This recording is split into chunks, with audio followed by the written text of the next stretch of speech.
Hub से आने वाली नदी है जो कि ये कराची की तरफ जा रही है।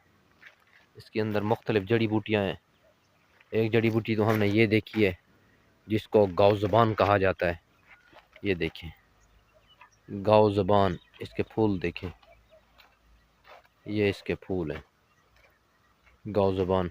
एक और जड़ी बूटी खड़ी है जिसको ओरिजिनल सना कहते हैं। ओरिजिनल जो मक्के से मिलती है ना सना, एक तो पाकिस्तानी सना है, मक्के से मिलती सना है, ये वो सना है। ये देखें मक्के से मिलने वाली सना मौत के अलावा हर मर्ज का शाफी इलाज है।